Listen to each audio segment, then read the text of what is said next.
Hello and welcome to the Gravel Ride podcast, where we go deep on the sport of gravel cycling through in-depth interviews with product designers, event organizers, and athletes who are pioneering the sport. I'm your host, Craig Dalton, a lifelong cyclist who discovered gravel cycling back in 2016 and made all the mistakes you don't need to make. I approach each episode as a beginner to unlock all the knowledge you need to become a great gravel cyclist. This week we're coming to you live from the Expo at Big Sugar Gravel in Bentonville, Arkansas. I had the great pleasure of attending the event this past weekend and got to connect with a number of athletes as well as many members of the gravel cycling community who were displaying their wares in the Expo. This episode is brought to you by my friends at Lifetime as well as Verde Brand Communications. I could not have made the trip to Bentonville, Arkansas without their support. So greatly appreciate that and getting to ride the Little Sugar event. The gravel in Bentonville, particularly this year with dry conditions, was on the technical side. A bit loose, a lot of punchy climbs, but fast, punchy descents, which made it interesting, particularly in the beginning portions of the event when there were greater riders around you. I had a hell of a lot of fun. I had a great setup. I had my Unicorn with a RockShox up front, 45C tires on a 700C wheel set, so felt super confident. As usual, I was kind of rocking the descents and suffering on the climbs. As it turns out, the wind was one of the biggest factors out there at Big Sugar. Super heavy winds, which made riding in a group super advantageous throughout the event. I felt fortunate that I was able to roll out at the front of the peloton, and during one particular choke point, really early on in the event, I was able to get through with a bunch of the faster riders, which separated me way out ahead of the vast majority of people. Similarly, I was able to work together with a number of small groups throughout the day, so I didn't feel like I spent a lot of unfair time out there on the wind on my own. So it was a lot of fun. I ended up feeling like I was racing the whole day and ended up in the top 10% of riders out there. So that was a pretty good accomplishment for the lack of fitness I feel like I have at this point. Anyway, I wanted to share some of the conversations I had in the Expo with you, so I put them all together in this episode. I hope you enjoy. I'll be back talking to some of the athletes at Big Sugar as well as Lifetime to understand, with the culmination of the year-long series, the Grand Prix, how do they feel? What's in store for next year, etc. So you're going to see me jump around from interview to interview. I hope you'll bear with me. But with that, let's dive right into the Expo interviews in Big Sugar in Bentonville, Arkansas. Michael McNair. I work for American Bicycle Group with Obed. Nice. And we've got a couple different model Obeds here. Can you tell us about what we're looking at today? Yeah, man. Right here we've got our Obed Boundary, which is like our adventure frame, up against our GVR, which is the race version. How do you, when advising a customer who comes to the site to choose between the two, what are the kind of things you're asking them to think about to decide between the models? Well, ultimately, what are they going to be doing with their bike? If they're looking for something that's an all-around off-road bike for adventure packing or ultra racing, we'll send them in the direction of maybe the Boundary here. And will the Boundary, does it have a bigger tire size capacity or something that will like sort of enable that more bike packy type experience? It does. Both of these frames, I think, will take the same tire size, right? Boundary has a little bit more tire. A little more clearance on the Boundary. Okay. Versus the GVR. And the GVR, that's the newer model from you guys, right? Yes. And that's a more race-oriented bike? We just debuted this one at Unbound this year, and a few of us got to hop on and race it and had a great time out there. Nice. I had your colleague Brad on the podcast for a deeper interview about the bike earlier this year, and one of the things that's evident in the booth that Brad brought up was sort of the ability to customize it from a paint job perspective. Can you talk a little bit about the options that customers have? Absolutely. Really unlimited options on the paint scheme. You can pick your decal colors. You can change the fork color. For an upcharge, we can paint any color you like. And we've had some pretty cool bikes come through the line there. Amazing. And are you doing that painting in-house? We are. Everything happens in Chattanooga, Tennessee. We'll paint whatever color you like. What kind of turnaround does it take to, if I order one on the site, to get a custom painted bike? We're looking at 3 weeks right now for a custom paint job that might push it a little bit farther. But we're cranking them out pretty fast. Got it. Yeah, I can see me being someone who has several different versions in the cart, struggling to figure out which color combination I want. Oh, for sure. A lot of times people come up here and they say, I want to see one in the flesh for the first time, because they've done it online so many times and picked so many different color schemes that it's nice to see one in person. 100%. Thanks for the overview. Thank you so much. All right, guys, can you both introduce yourself and tell me the company you're with? Kuat, Brad Huff. I spent a lot of time looking at my Kuat rack at home, but this is not my Kuat rack. Tell me about this one in front of me. No, this one is not.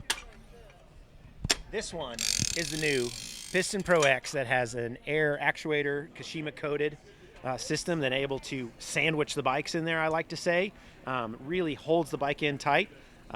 2 arms that do a touchless system that really squeeze the bike from a fat bike all the way down to a skinny road bike or gravel bikes in between. I mean, it is the ultimate rack. It has plug-in LEDs, so it's safe no matter where you're at on the road, and that's it. That was a very satisfying sound. And for the listener, obviously it's a little bit complicated to visualize, but in my rack, I'm just pulling a bar over the front wheel and pushing it down.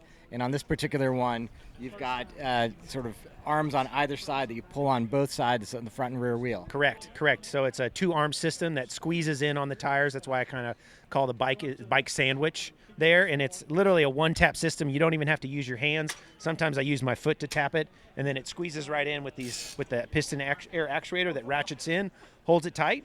It is the marquee rack that Kuat has right now, and you can get it at any bike shop, REI, e-trailer, wherever you need it. Right on. It looks like you can adjust it for wheel sizes to fit a myriad of dimensions. Right. So it can go from a 2.9er 700C all the way down to an 18-inch. It'll handle a 67-pound e-bike with fenders on it. Pretty much the most universal rack on the market. Can handle a fat bike. Can handle anything you put to it. Can handle a mullet setup. I can have a different size on the front and rear. Exactly. Yeah. I mean, you have a mullet up top, mullet on the back. Party in the back, just like a mullet is. You can do it there. Tell me about how the lighting works on this. So it's a flat four pin that plugs into the tow package of a vehicle. So brake lights, tail lights, daytime running lights, blinkers, whatever you do in the car that you see in your tail lights, it would be illuminated on this rack. It has two LEDs that illuminate, and if you get the add-ons, you get another set of LEDs that illuminate. We're looking at a 2-bike setup here. Is it expandable? It is expandable. Yeah, you can do a 3-bike or a 4-bike. So you'll be able to take all your friends. And then if you'd go, can you do it? Is it a double setup add-on, or can you do one at a time and add up to 4? You can't do it one at a time. You can either go 3 or 4. That's the standard, just for a structural integrity reason. Gotcha. And is this rack available now in the marketplace? You can order it today, or go into any local bike shop and they probably have it. Awesome. Thanks for that overview. Thank you. All right, can I get your name and company? Yeah, it's Joel Saloff with Rotor Bike Components. Right on, Joel. Can you walk us through a little bit about what Rotor's all about here in the gravel community? So Rotor is a Spanish manufacturer of cranks and drivetrain components. We're well known for our cranks, power meters, and our new 1x13 group set. Rotor's been at it since the mid-90s. We make everything in-house in Madrid. And do everything start to finish, design and engineering right there in-house, so we can rapidly design, prototype, and check out product as we go. Leads to a really cool industrial look for aluminum and carbon cranksets that end up being, super stiff, bomb-proof, and pretty cool. Bomb-proof sounds like it's needed for this weekend in Bentonville. Yeah, it's reports sound like it's going to be real bumpy out there. I haven't gotten much rain, and it's real washboardy and real sharp rocks. Yeah, everybody's happy the sun's been shining because the last 3 years this weekend it's been raining, but it's going to have some unintended consequences. Yeah, it sounds like there might be a nasty headwind for that last 20 miles, so we'll have to see how it goes out there. Exactly. So, obviously we're not able to show this beautiful bike in front of me, but when we're talking about a drivetrain, we're actually talking about shifters, derailleurs, cassette, everything. So can you talk about how the drivetrain is powered? Like, how do we shift? Yeah. So the 1x13 is a hydraulically actuated drivetrain. So it's an actually mechanical derailleur that is using a hydraulic line to push it through its ranges.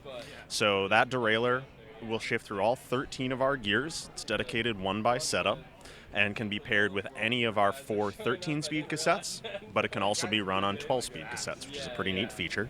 So it opens up a huge range of cassette and gearing options. Rotor offers in the 13 speed, 4 different cassette ranges, all using a 10-tooth lower cog, and have the options of 36, 39, 46, or all the way up to 52 tooth for your big cog. And that can be paired with any one of our 1x rings, which we offer ranging from 26 up to 54 teeth in 2-tooth jumps.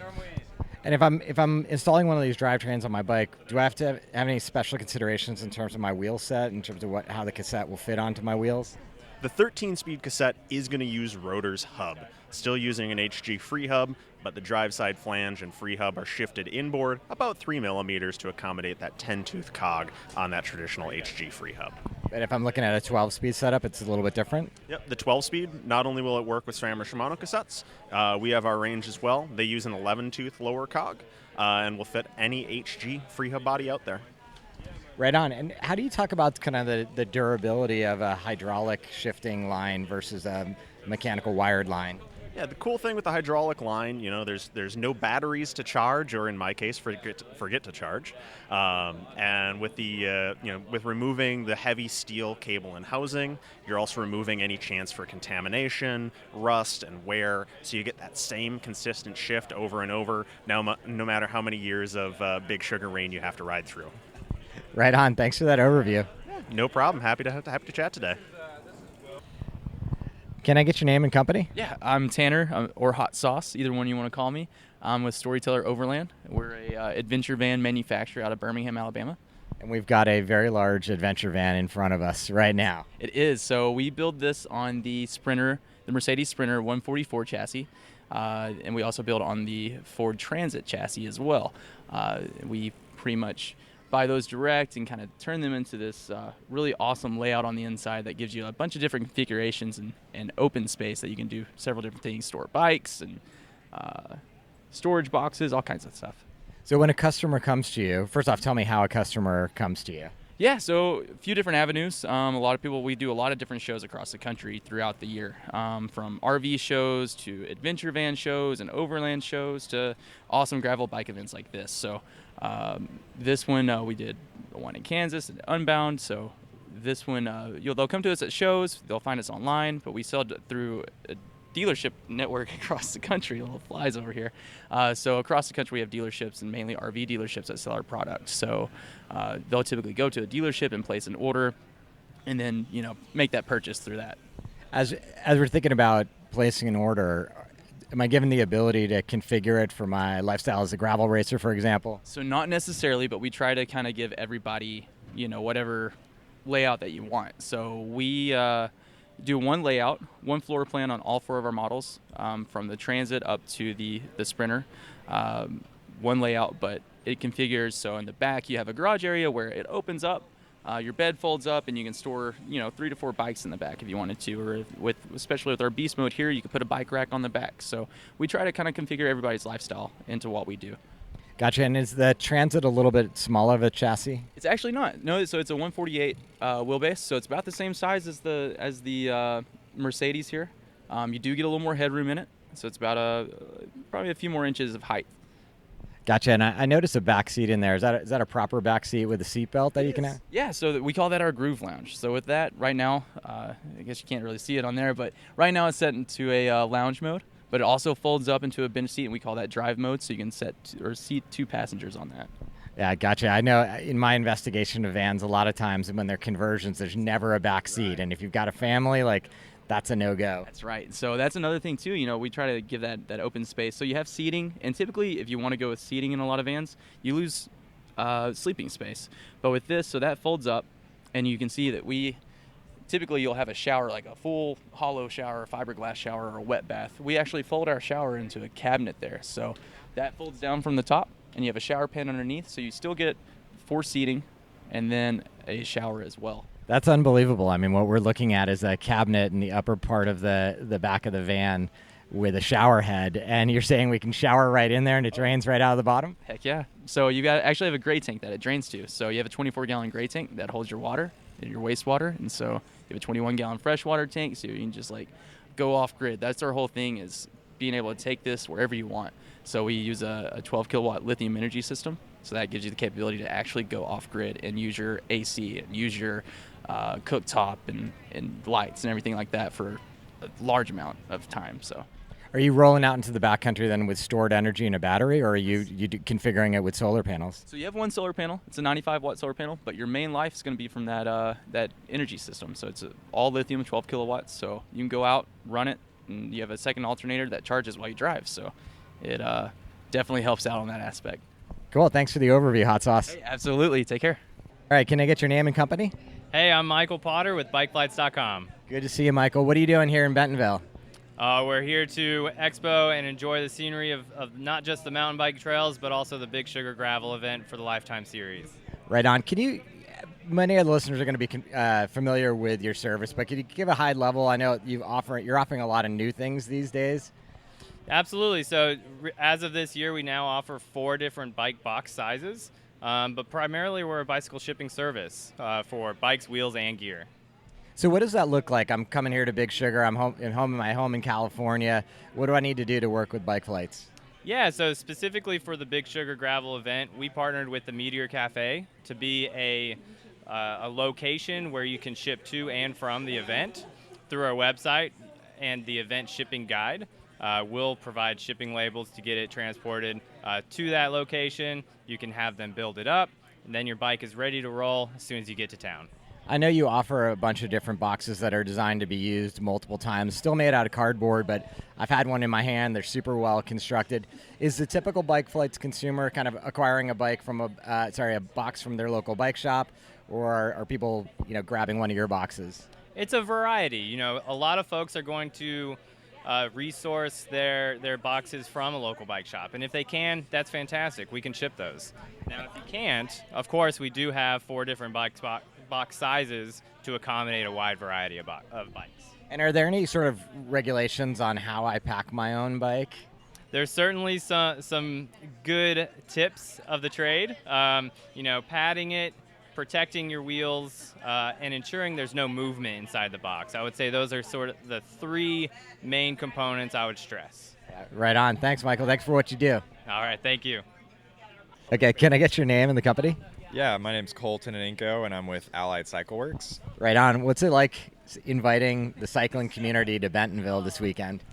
It's kind of mind-blowing. I did grow up here, and growing into the cycling industry, through the last 15 years. So seeing all these people for an event of this size in my hometown where, there was almost nothing to do when I was a kid is just kind of full circle and a little bit mind-blowing.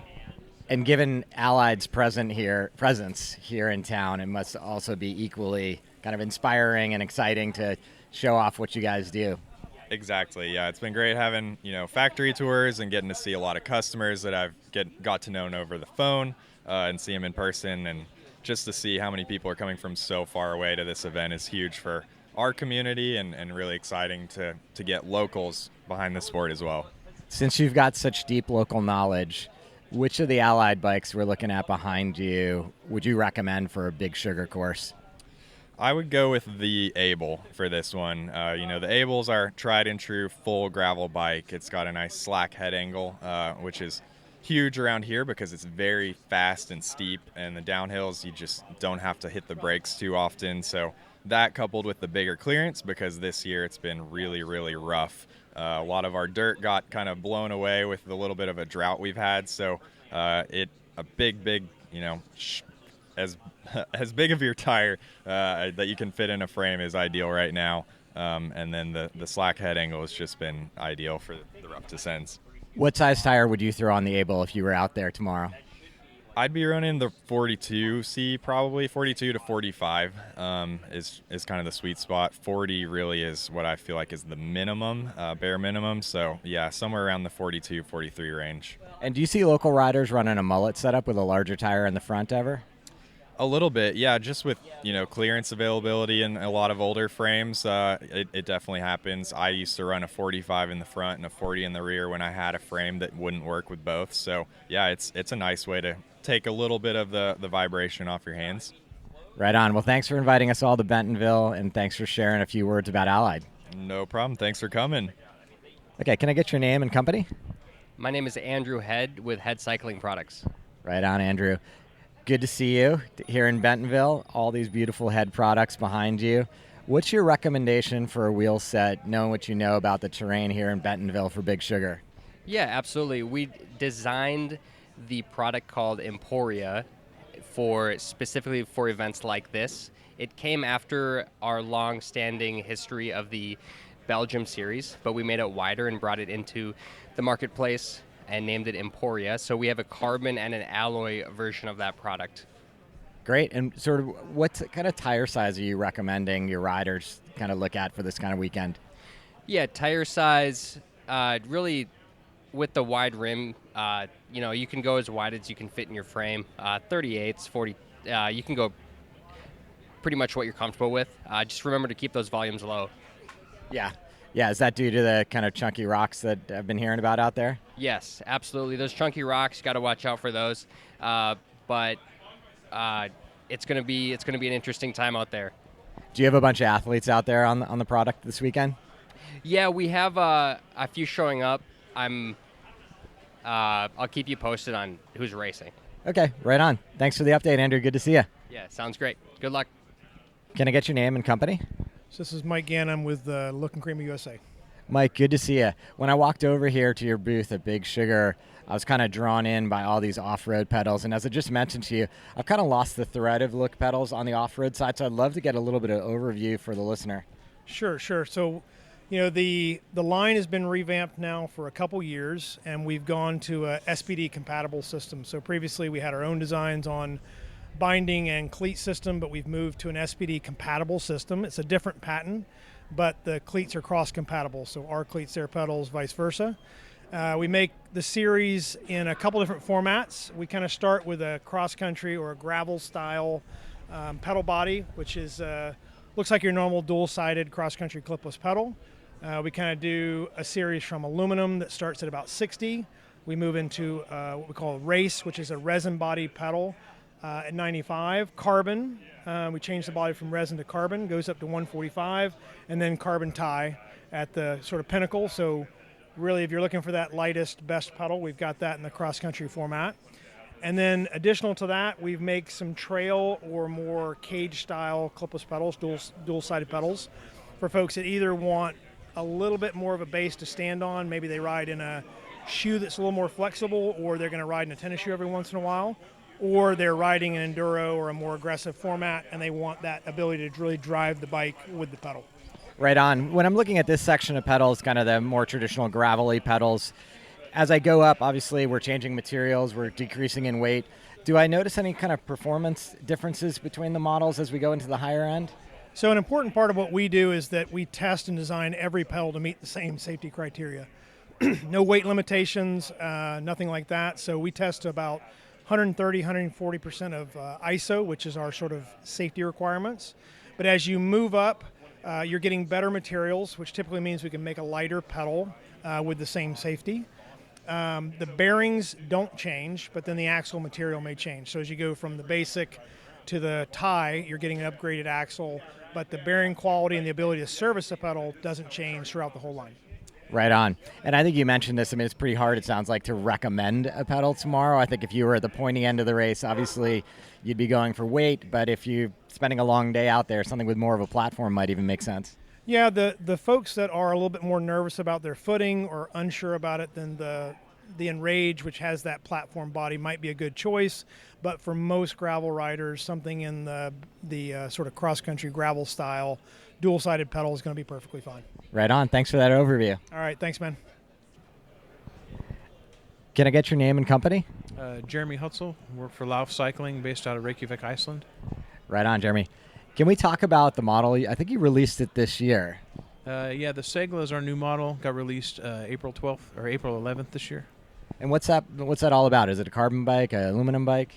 The Segla is a carbon fiber bike. It's basically the new updated version of our True Grit, which was our original bike released in 2017. Customers really liked the way the fork worked and added compliance to the front of the frame, but they felt that the back end was a little rigid, so this is addressing that. We've got a lot more compliance with the frame design, and then people also wanted to run bigger tires, so we can actually put up to a 29 by 2.25 mountain bike tire on the frame if you want to go wide. Wow, that is big. I like that. Yeah, if the riders that want to stay with the traditional tire, 38, 40 millimeter, 42 millimeter, then they get massive amounts of clearance. Yeah, I was out there on a shakeout ride today here in Bentonville, and the roads are quite rocky, particularly on the descents. And I was running a suspension fork, and I looked over at my neighbor, and he was running the Lauf, and I think we were the guys who were smiling the most and least nervous going down one of those hills. Can you talk a little bit about the fork and how it might perform here in a place like Bentonville? So the fork is designed more of a vibration damper that has suspension travel. It's got 30 millimeters of travel, but ultimately it takes up the high frequency vibrations you get off the gravel. It's a progressive spring rate, so out of the saddle, climbing or sprinting, you're not going to lose power. It's not going to bob through all the travel, but it takes a lot of the edge off. It helps with fatigue over long hours, long miles, and most importantly, it offers control, being able to suspend the front wheel as opposed to just suspending the rider with a stem, a suspension stem or handlebar setup. So more comfort, more control, lighter weight. Yeah, I think it's going to be interesting, your point about, it's going to be a long day out there. It's going to be a lot of vibration coming out of the terrain here and around Bentonville. So I do suspect that the riders on the Lauf Fork are going to be a little bit happier and a little bit less fatigued over the long haul. It's going to be definitely a plus. Hitting the rough stuff, especially at the bottom of the descents, they're going to get a lot more forgiveness than the guys on the rigid fork that are just going to get beat to death. Right on. Thanks for that overview. You're welcome. Can I get your name and company? This is Chris Feebeg with Pinarello US. Chris, we got a lot of beautiful Pinarello bikes around us right now, but tomorrow's Big Sugar, the big event, rough terrain here in Bentonville. What are you recommending for your team, for yourself, for your pros to be riding this weekend?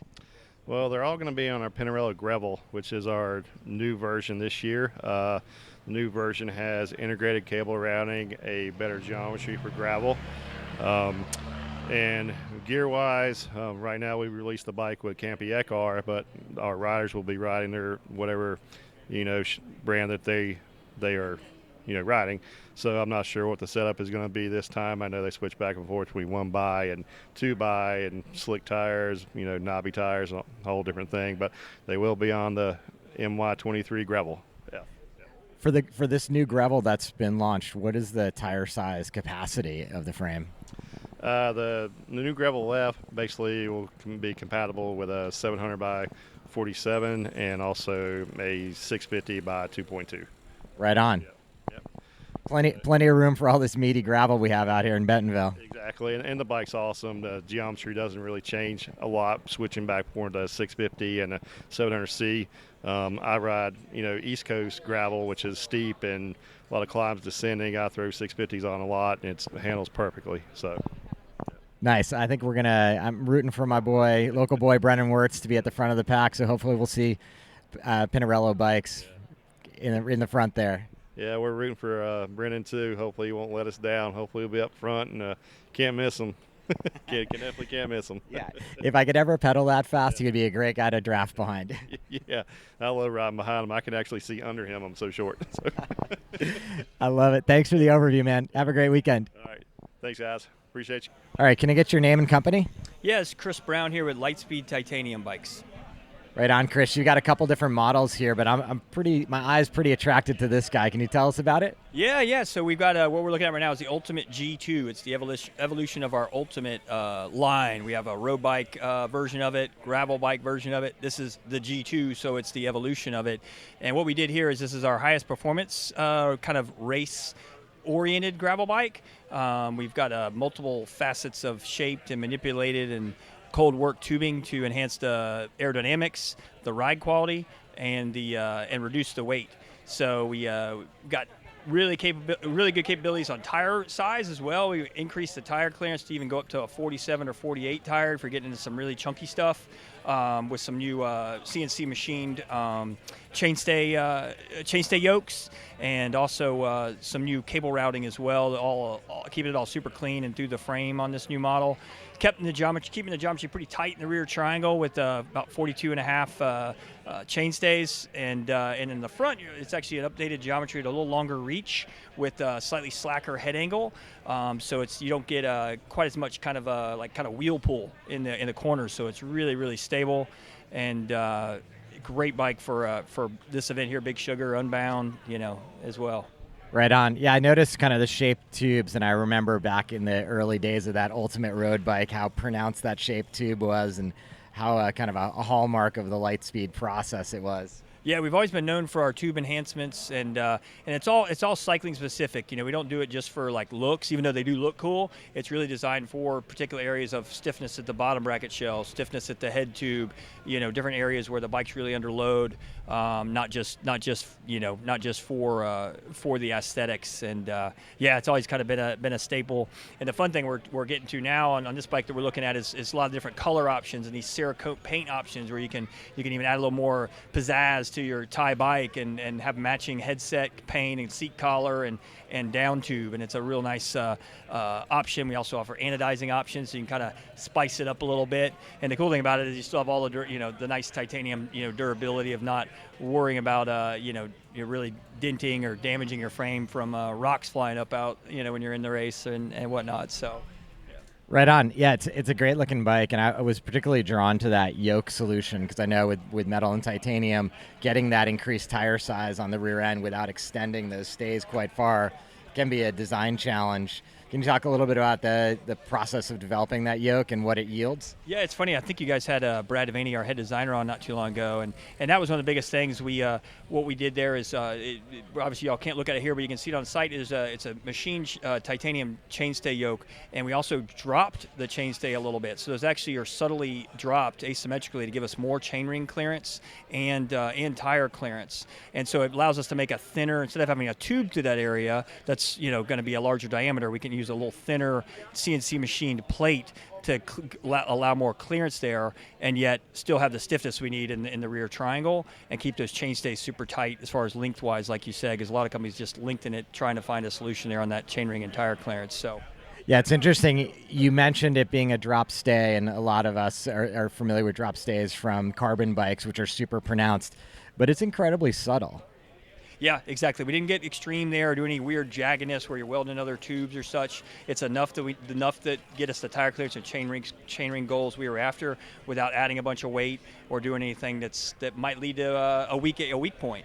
And so yeah, it is very subtle, and it's something we worked real hard on. And we're really pleased with how it turned out.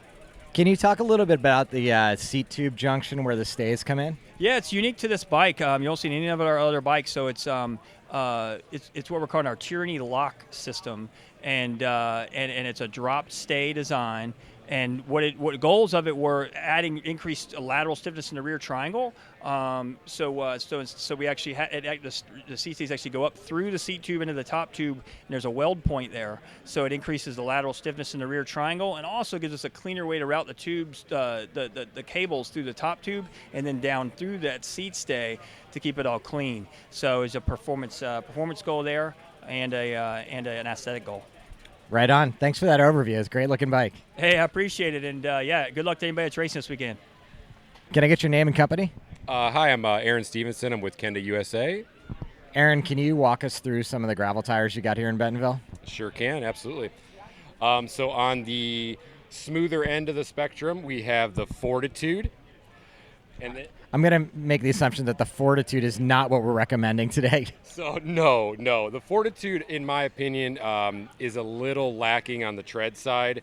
It would be better suited for leather gravel in Colorado, something in Southern California, or if you just like all-out speed in your tire. Yeah, that makes sense. Now we're getting to the more knobby category. Yep. Let's shoot straight for the booster here. The booster comes right from our cross-country lineup. Really nice side knobs, tons of braking power, but it's still surprisingly fast. And what sizes is that available? Or is the entire range available in the same sizes? We try to keep it pretty simple, 35 mil, 40 mil, and 45 mil, all in 700C. We also have 650B by 45 in most of our lineup as well. Gotcha. Mm-hmm. And then we go into the Flint Ridge, which is what most folks will see from Kenda at races like Unbound. Anything that is sharper gravel, more aggressive, something where you need a little bit more protection. So that's the Flint Ridge. It's been in our lineup the longest too, I think 5-7 years, something like that. Got it. And then the tire that most of our athletes are running throughout the year, probably about 90% of the time, is the Kenda Alluvium. This one will be a file tread center with a really, really nice side knob on it. So it's got tons of confidence in the corners still, but with a super fast rolling center knob on it. Have you gotten any input from your athletes who are here in Bentonville around what tire they're choosing for the weekend? Yeah, for the most part, it is the Alluvium. Yep, they still want the speed, but they are going with the more protected tire. So it's GCT in our case. It's got a full bead-to-bead flat protection because we're finding there is tons of potholes out there and some really chunky stuff that we have to watch out for. Now, is that thicker casing an option, or is that something that's par for the course in all the tires? Yes and no. Par for the course throughout the tires, but we also have a TR version, so that's the ultra lightweight version with no added flat protection. But frankly, most of the time, if anybody comes up to me, I'm always recommending more flat protection because nobody wants to get a flat on course. And obviously, like, the professional end of the field makes different decisions. They're looking for high performance and speed. Is there a different choice you would make for a recreational athlete in a place like Bentonville? Sure. Really, it comes down to confidence and handling and your ability. If you want a little bit more braking power, definitely go up to the Booster or the Flint Ridge. Going downhill, they track straighter and they have more braking power going to the bottom. Right on. Thanks for that overview. Yep, you're absolutely welcome. Can I get your name and company? Joan Hanscom from BMC. Thanks, Joan, and welcome back to the podcast. Oh, it's great to be back, and it's nice to meet you in person. Absolutely. We've got a beautiful BMC bike that I referenced on the podcast a few weeks ago, but I want to hear it in your words. What do we got here? I like to call it the new hotness because it is our new hot thing. It's turning a lot of heads here at Big Sugar. It is the BMC Caius. It is our race-focused gravel bike, and I think we're starting to see in the market the segmentation into adventure gravel and racing gravel, and this is definitely in the racing gravel camp. It is essentially your tea machine made for gravel. It's got a shorter cockpit and a longer top tube to give you essentially your same fit on the bike, but a great feel on gravel and great speed. And it's got the aero cockpit, so you're fast. People are a little nervous about the bars, the 36 on the top, the 42 on the bottom, but I'll tell you, everybody who's ridden it is like, oh wait, I thought I was gonna hate these and I actually love it. And when you pedal the bike on the road, it is rapid. So, and on gravel, it is rapid. Yeah, it took me back a bit when I heard the dimensions of the handlebar and felt like that might be a little narrow for me. So it's interesting to hear that rider feedback. Yeah, it's really funny. A number of people have straight said to me, I was fully prepared to hate this bike because of the handlebars, and I love it. And so that's the best we could ask. The rider experience is amazing. Yeah, 100%. I mean, everybody knows in the gravel market, like, we're on this journey to figure out what's right, and we're going to go wide, we're going to go narrow, we're going to go in between, and you got to figure out what's right. And there's a lot of engineers at BMC that are thinking about this stuff and putting their best foot forward. Yeah, and BMC is all about horses for courses, and so this may not be the right bike if you're going to go on a mega bike packing adventure, but it is the right bike if you're going to go fast on a gravel race, and it's also really great on the road. So if you want to have a jack of all trades, really great bike that does road and gravel, this is it. But it's also incredibly capable on the gravel, and I think that's owed to the 44 tire clearance. So you get that wide clearance, you get the great handling, you get the great compliance, but you also get the speed piece. Yeah, I was going to ask about some of the compromises that might have been needed to be made to make this bike what it is been realized as. And with 44 millimeter tires, that's not a slouch of a size of tire either. No, not a bit. And it's, I mean, your listeners are not going to be able to see it, but it was accomplished by this bit here in the down tube, where they shaped it so that it could accommodate the wider tire clearance, and so that's one of the differences you'd see between this bike and the Team Machine. But yeah, it's been adapted to gravel, and it handles beautifully on the gravel. Yeah, it's super well executed, super clean, and it looks incredibly fast. Yeah, I can't wait for you to get out and try it. Awesome. Thanks, Joan. Yeah, thanks for having me on. That's going to do it for this week's edition of the Gravel Ride podcast. Big thanks to everybody out there in the Expo in Bentonville. I enjoyed talking to you and having you on the show. Big thanks again to Lifetime and Verde Brand Communications for their support, getting me out there to Arkansas. If you're able to support the show, simply visit buymeacoffee.com/thegravelride. If you're interested in connecting with me and other gravel cyclists around the world, feel free to join our global cycling community, the Ridership. That's at www.theridership.com. Until next time, here's to finding some dirt under your wheels.